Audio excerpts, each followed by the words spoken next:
Hey hey!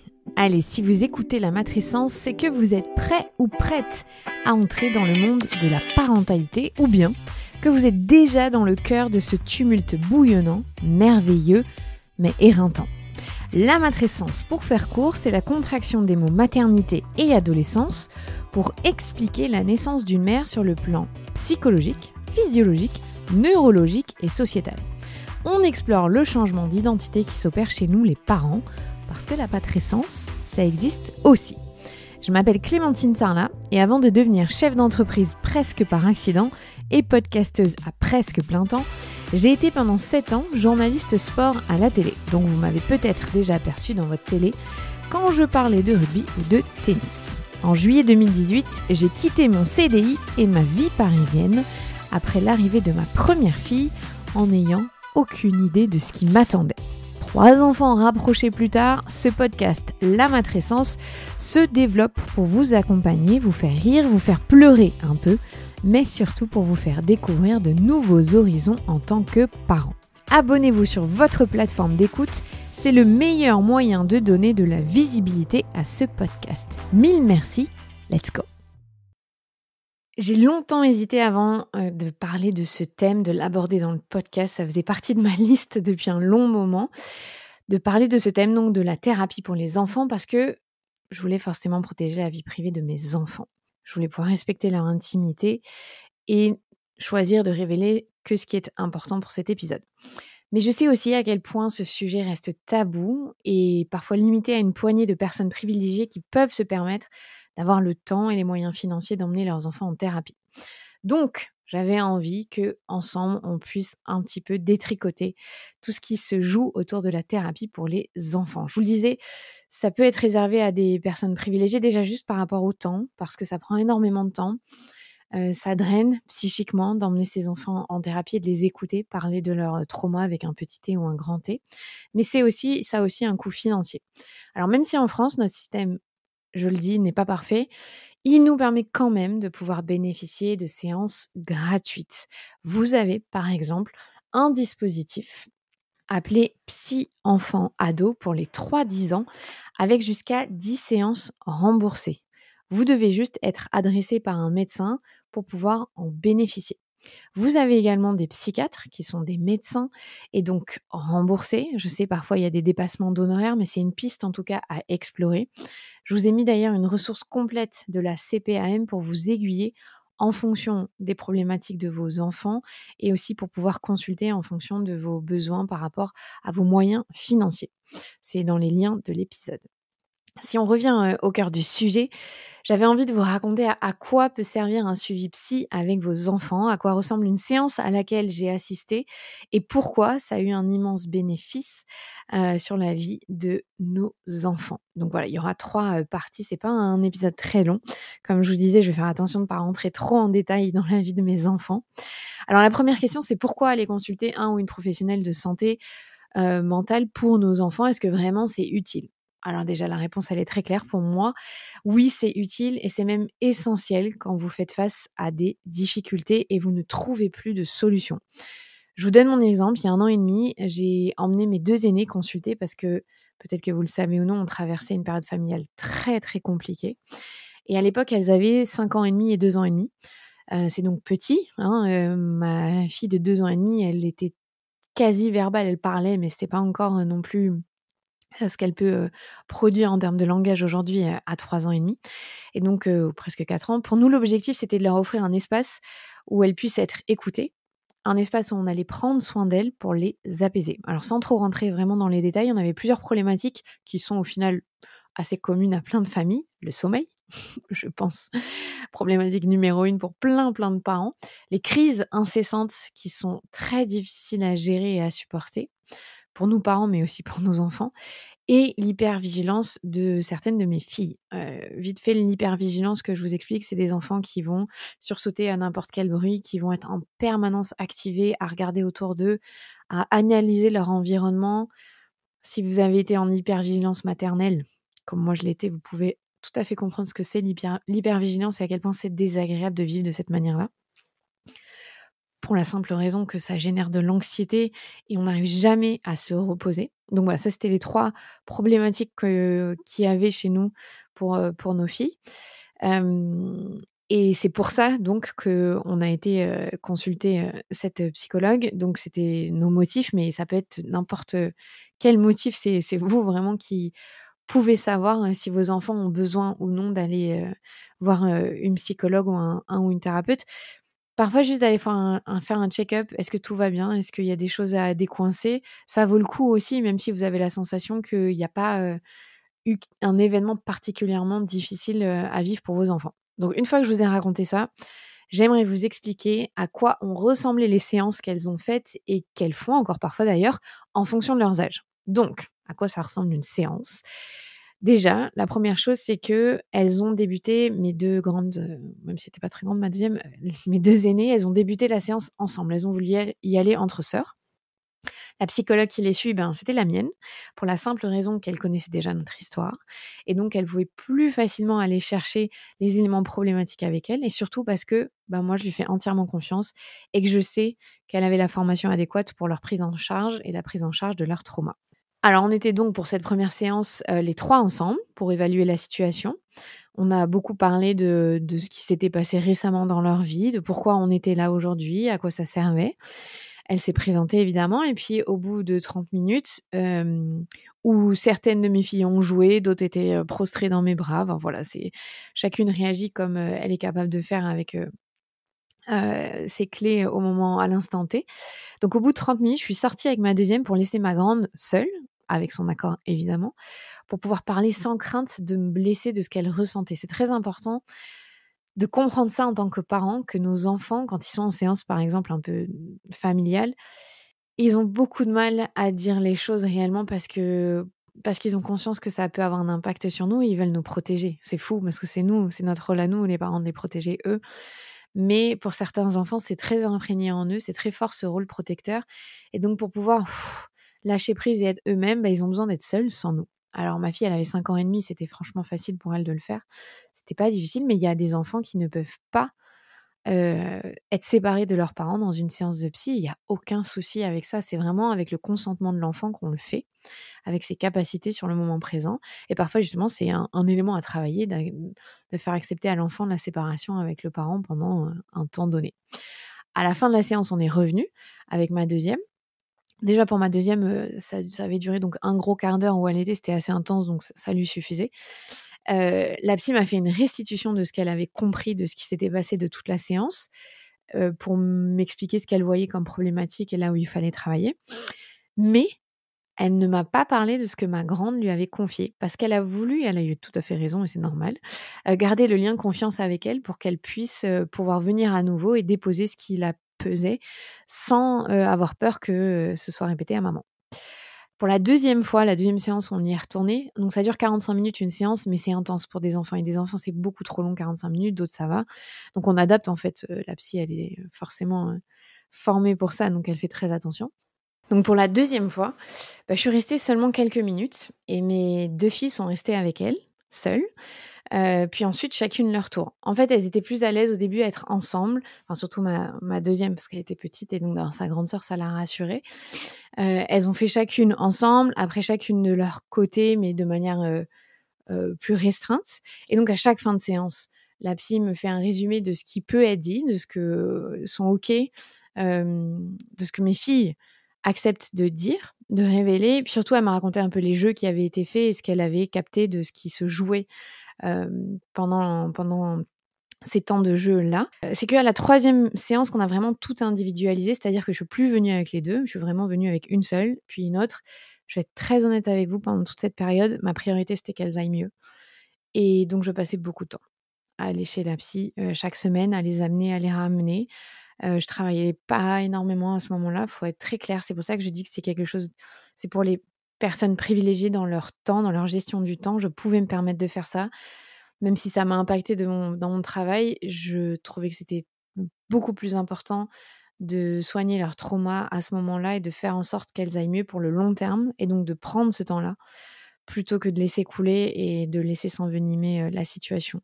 Mais je veux être vraiment honnête avec vous, quand on fait un suivi psy aussi intense que nous on a fait pour elle à ce moment-là, ça demande du temps. Ça peut ne pas du tout être le cas et être très ponctuel et donc être beaucoup plus gérable sur du long terme. Donc c'est donc là, à cette 3e séance qu'elles ont fait chacune de leur côté et donc on a travaillé leurs problématiques à elles, qui sont différentes forcément avec leurs âges, leur vécu et on a pu faire de l'EFT et de l'EMDR.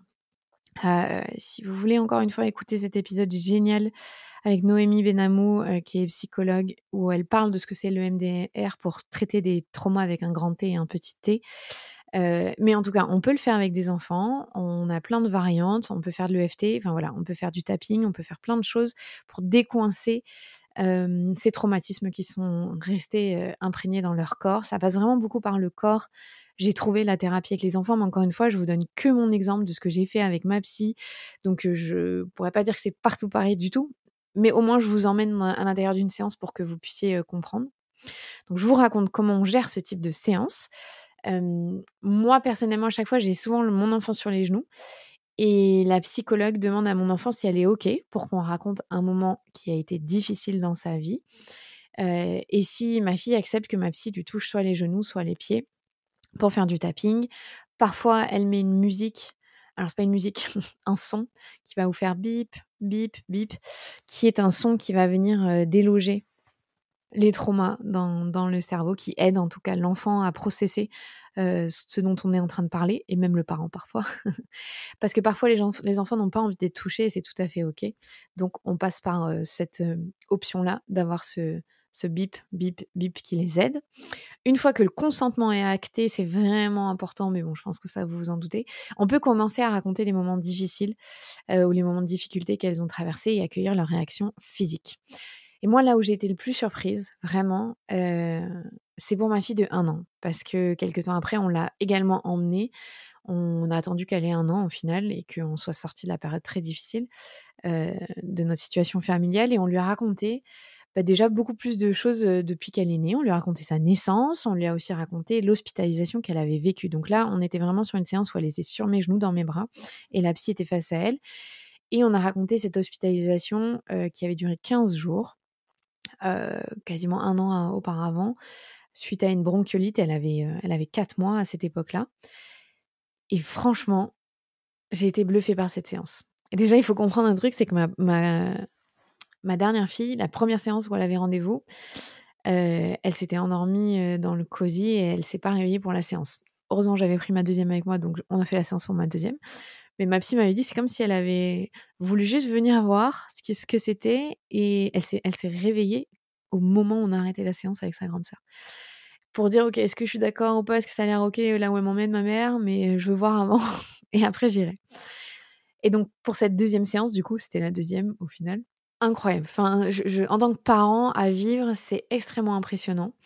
Sa réaction physique, heu, au moment où j'ai raconté toute son hospitalisation, ce qui s'était passé.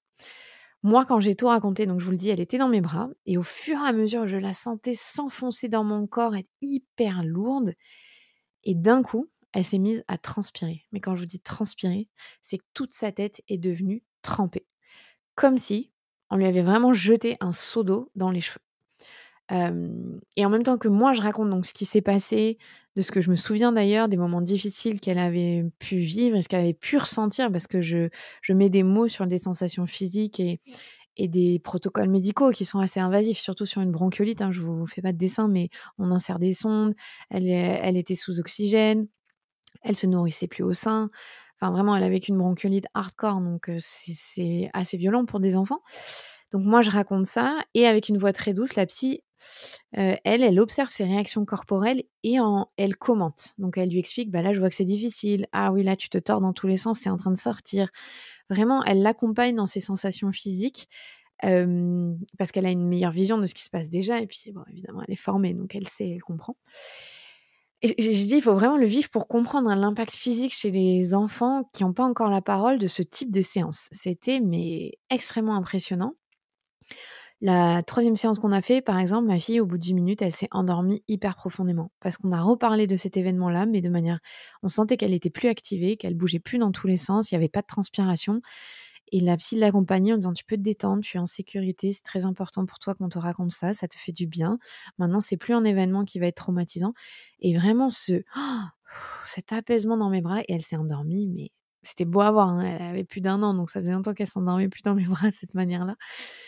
Mais ça, moi, m'a fait beaucoup de bien de la voir, mais c'est vrai qu'en tant que parent, quand on commence à accompagner nos enfants, pour traiter des petits traumas ou des gros traumas, hein, peu importe, faut savoir que il faut être solide nous aussi, parce que ça va nous déclencher, parce que ça va être difficile de voir la souffrance de nos enfants s'exprimer, parce qu'il faut être capable de l'encaisser, donc faut partir avec cette idée-là. Quand c'est juste des visites, pour voir si tout va bien, pour des choses un peu plus mineures, ça ira. Mais c'est vrai que quand on vient parler de trauma, de choses imprégnées en elle et de souffrance, c'est dur en tant que parent. C'est dur d'accepter de voir son enfant souffrir et de les laisser faire leur chemin vers la guérison et d'être impuissant face à ça.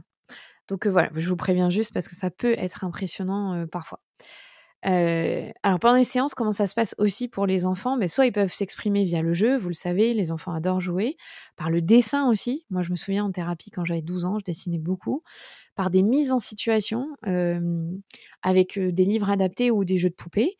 Je sais que ma psy, elle utilise beaucoup, La roue des émotions, certains livres qui parlent, de comment on se sent, de faire le tri dans ses émotions quand c'est trop le bazar, de mettre, la colère rouge dans un pot, enfin voilà. Donc les filles, elles peuvent manipuler et faire ça. Et puis il y a aussi, bah, du coup, la thérapie, qu'on dit, en anglais, on dit speech therapy, donc la thérapie narrative où on parle et ça, c'est souvent accompagné du parent. Donc chaque séance que j'ai faite, en tout cas avec ma dernière, c'était très intense sur le plan physique avec mes 2 grandes qui parlaient avec plus ou moins de facilité, surtout pour ma grande.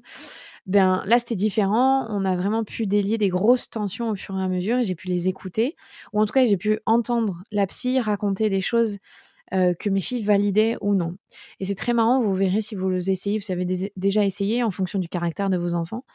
Il y a des enfants qui vont vraiment être très impliqués et d'autres qui vont jouer, mais qui en fait sont à l'écoute. Parce que dès qu'on dit quelque chose, ils font et c'est très impressionnant de les voir acquiescer, de les voir vraiment comprendre ce qui s'y passe.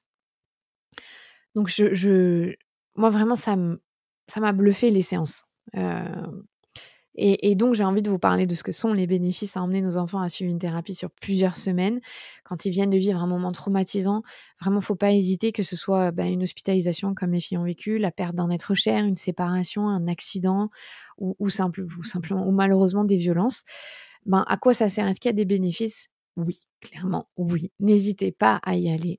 Heu, il y a un paramètre très important, c'est qu'il faut trouver le bon ou la bonne professionnelle qui va vous accompagner de manière adéquate. Ça, c'est peut-être la chose la plus difficile à faire, trouver, cette personne-là avec qui ça va fitter, avec qui vous avez un bon feeling, avec qui vous avez confiance, en qui vous avez confiance, avec qui vous pouvez hem vous entendre sur la manière d'aller, traiter vos enfants et avec qui vous êtes d'accord sur la manière de le faire et que vous sentez qu'il y a un vrai respect des enfants et de leur consentement dans ce type de thérapie. Donc ça, je sais, il y a pas de solution miracle, il faut tester, il faut chercher, votre pépite, voilà. Donc les bénéfices, 3e partie et dernière partie sont immenses, évidemment. Bah, j'en ai fait l'expérience avec mes 3 filles. La première chose très simple, c'est que la thérapie, bah, ça a sauvé une partie de nos nuits dans notre famille parce que oui, certains enfants ont un vrai besoin de faire baisser leur anxiété via la thérapie pour avoir un sommeil plus apaisé. Je sais qu'il y a plein de méthodes, autour du sommeil et je pense qu'avec certaines de mes filles, ça aurait marché, mais avec une en particulier de mes filles, c'était pas ça dont elle avait besoin. Elle avait besoin d'un accompagnement beaucoup plus profond et beaucoup plus intense au niveau de la thérapie.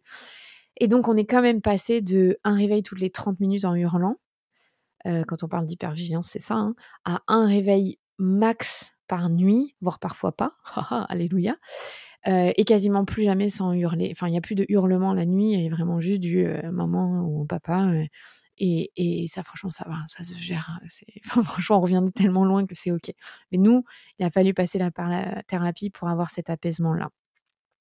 Il y a eu aussi, d'immenses bénéfices sur l'anxiété, donc les crises qui étaient beaucoup plus intenses que d'habitude chez certaines de mes filles, c'était vraiment flagrant et de pouvoir, extérioriser leurs angoisses, de pouvoir, se sentir écoutées et entendues dans leurs souffrances. Moi, j'étais plus capable de le faire. J'allais mal à ce moment-là, faut être très honnête. J'étais aussi suivie, j'en ai parlé, en dépression sévère, j'étais, sous antidépresseurs. J'étais pas, pendant une grande partie, en tout cas, avant d'aller faire les séances avec mes filles, j'étais plus capable d'être leur port d'attache. J'étais plus capable d'être, cette figure d'attachement sécurisante.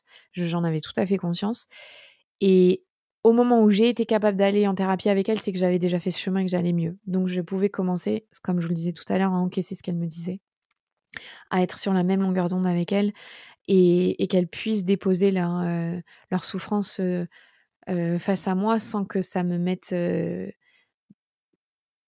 pas dans une situation désagréable, mais que je ne sois pas capable de gérer derrière. Donc ça vraiment, ça a beaucoup aidé sur l'anxiété.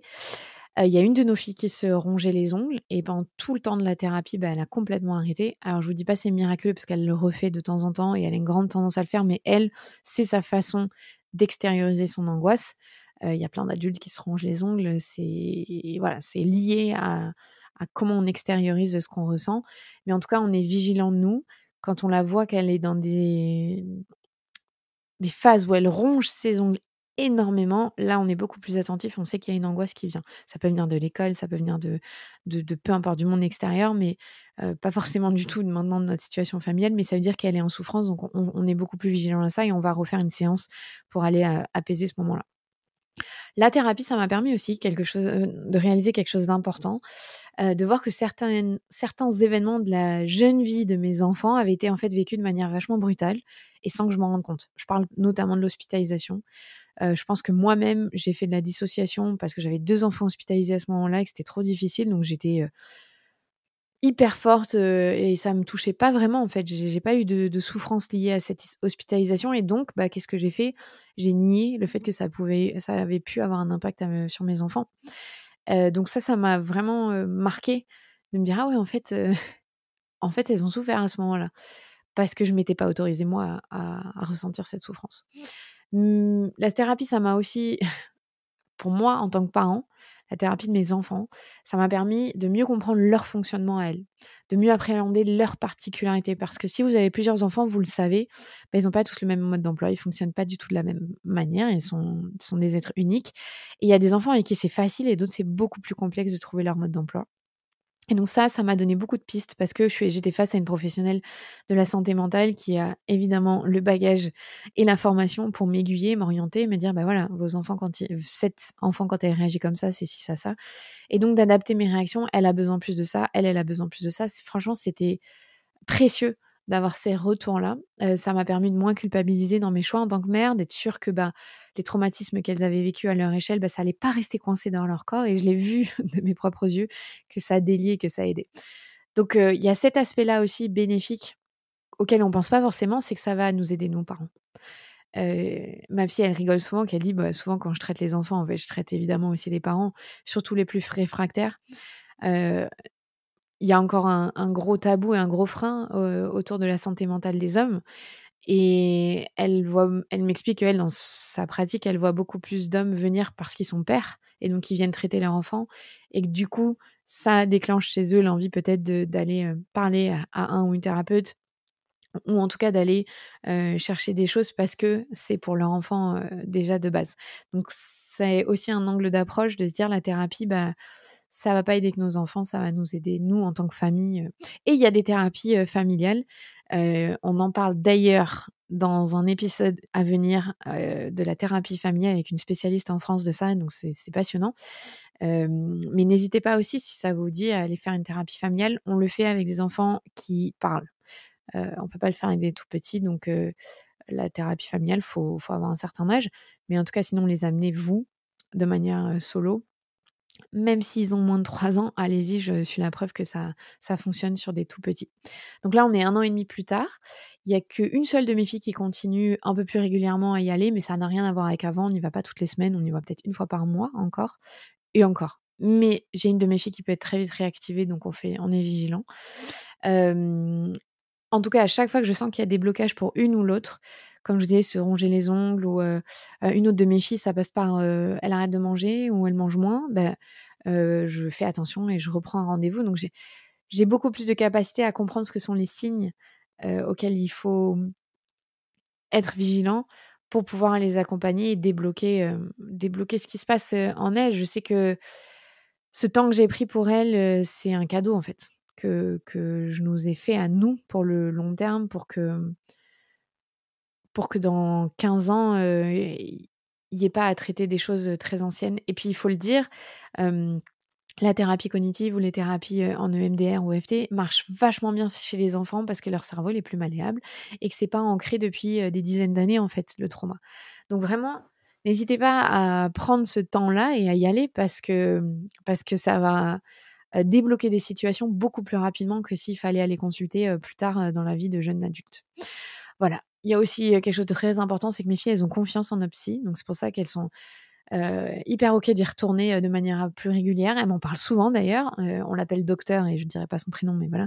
Ça, elle fait partie de la famille quand on en parle. Je dis souvent, tu te souviens quand elle a dit ça, docteur, qu'il faut qu'on essaye ça. Elle donne des pistes. Donc vraiment, les enfants, ils ont une écoute attentive par rapport à ça.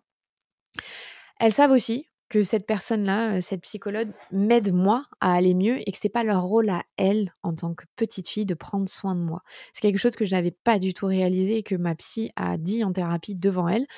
Elle leur a dit, vous savez, moi je suis là, c'est moi l'adulte, c'est moi qui suis là pour prendre soin de votre maman parce que vous le savez qu'elle va pas bien en ce moment, mais ça va aller. Il y a plein d'adultes qui prennent soin d'elle, c'est pas à vous. Vous pouvez être juste des enfants, bien grandir, vous amuser, jouer.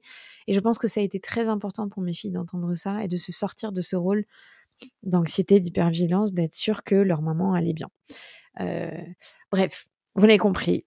Je pense que je ne peux que vous recommander d'aller en thérapie avec vos enfants parce que parfois, dans nos quotidiens, simplement, on n'arrive plus à voir les difficultés de nos enfants parce que nous-mêmes, on est pris par les nôtres. Et avoir du relais, surtout sur le plan de la santé mentale, c'est hyper important. Et je trouve qu'on se focalise beaucoup sur la santé mentale des parents et c'est tout à fait normal. Vraiment, c'est primordial d'ailleurs. Je suis 100% d'accord avec le fait que pour qu'un enfant aille bien, il faut aussi que le parent il aille bien d'abord. Mais parfois, il y a des éléments extérieurs à la vie familiale qui font que nos enfants ils vont moins bien.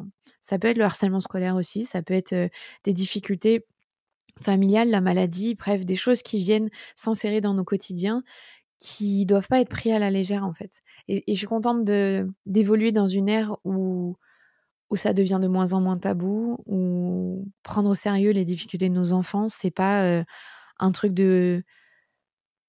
qui sert à rien ou en tout cas moi je le vois pas comme ça évidemment. Et donc c'est beaucoup plus accessible quand même que ça ne l'a pu l'être pour notre génération à nous, encore moins pour nos parents évidemment. Et casser ces traumas générationnels, briser ces cercles de transmission de nos traumas, ça passe aussi par ça, par dire à nos enfants c'est ok d'aller mal et c'est ok de se faire aider et on peut surmonter nos difficultés parce que ça les aide aussi à voir qu'il y a de la résilience en eux et qu'ils sont courageux et qu'ils sont capables de surmonter ces difficultés-là. Donc, si vous aviez une petite hésitation, allez-y faire un tour. Je vous redonne, il y a les liens en note de l'épisode si vous avez besoin de passer par le parcours remboursé ou d'aller voir des psychiatres. Je le redis encore une fois parce que j'ai fait beaucoup d'épisodes avec la fondatrice Anne Reynaud, docteur Anne Reynaud, qui est psychiatre, qui a fondé l'Institut de la parentalité. Il y en a un à Bordeaux, à Florac particulièrement, et un dans la région parisienne. Il n'y a que des psychiatres formés à la théorie de l'attachement qui sont spécialisés dans les relations familiales avec vos enfants. Donc vraiment, allez-y, ce sont des parcours de soins remboursés par la Sécu. Ce type de lieu en France, ça manque. Mais si vous habitez pas très loin et que vous pouvez vous permettre d'y aller, encore une fois, allez voir l'Institut de la parentalité. Et je crois que maintenant, peut-être, on fait des rendez-vous en visio, donc ça peut aussi aider. Merci d'avoir écouté cet épisode, j'espère qu'il vous a bien aidé. Et puis on se retrouve vendredi. Continuez à faire voyager la matrescence, à partager ce que vous écoutez, les épisodes, notamment je sais via WhatsApp, parce qu'on a fait partie des 1% des podcasts les plus partagés au monde, donc c'est juste incroyable. Merci de votre soutien, j'espère encore une fois que ça vous a aidé. Prenez soin de vous et prenez soin de vos enfants. Vous venez d'écouter un nouvel épisode de La Matrescence. Merci infiniment pour votre soutien. Si vous voulez découvrir de nouvelles pépites, n'hésitez pas à aller sur le site www.lamatrescence.fr. Vous pouvez également vous abonner à la newsletter qui sort tous les vendredis. Rendez-vous également sur le site pour pouvoir vous inscrire. Ensuite, vous devez vous abonner sur votre plateforme d'écoute pour pouvoir recevoir les notifications. C'est ce qui fait grandir ce podcast. Merci infiniment et continuez de partager ce savoir autour de vous. Je sais que c'est comme ça que beaucoup des auditrices et des auditeurs ont découvert ce podcast. Alors un grand merci. Prenez soin de vous. À la semaine prochaine.